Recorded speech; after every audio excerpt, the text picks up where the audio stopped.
So question 6, we want to solve this inequality. So again, our strategy is find zeros. We want to use graph behavior and sketch the graph of the function. This helps us kind of see the intervals. We can also we want to identify the intervals that meet the conditions of the inequality. As I said before, you can graph the function and watch the behavior in the table as well. So if I want to find the zeros to start with, notice how this has got to be set to 0. So this negative 10x squared has got to come over.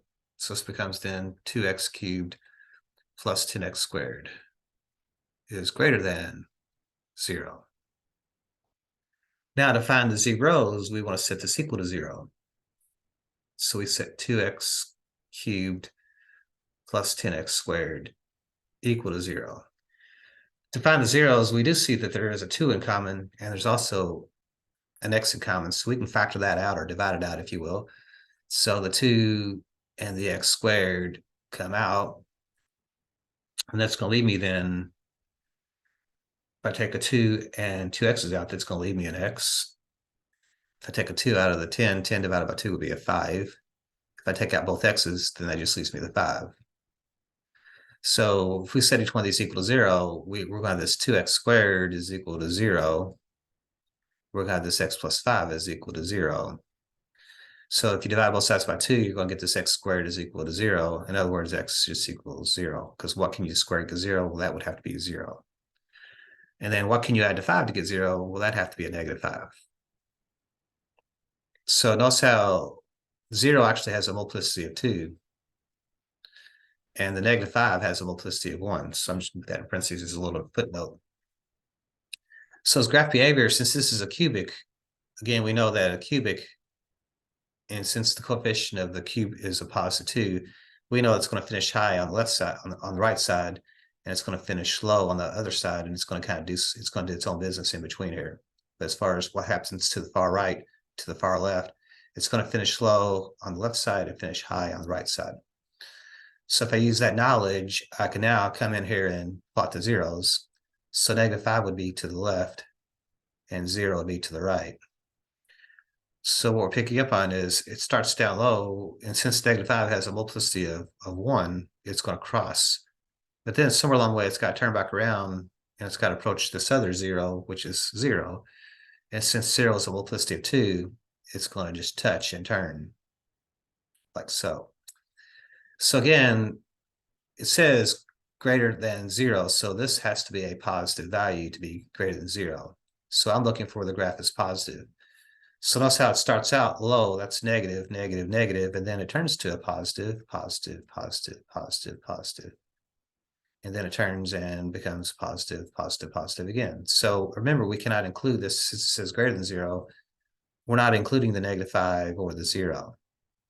So it looks like where it's positive is between negative 5 and 0 to start with.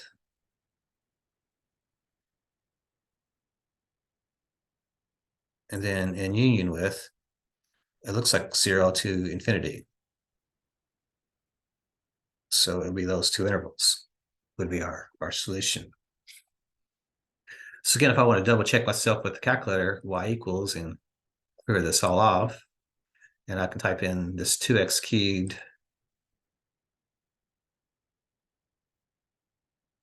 plus 10x squared.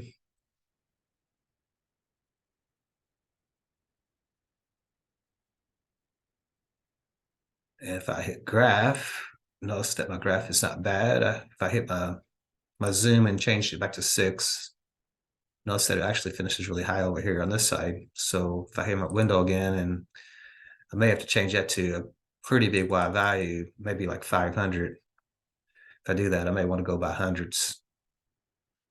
Hit the graph again, and yeah, way too much, but that kind of shows you that, and I may want to just go a little bit more below there. So I may want to make the Y min like a negative 100.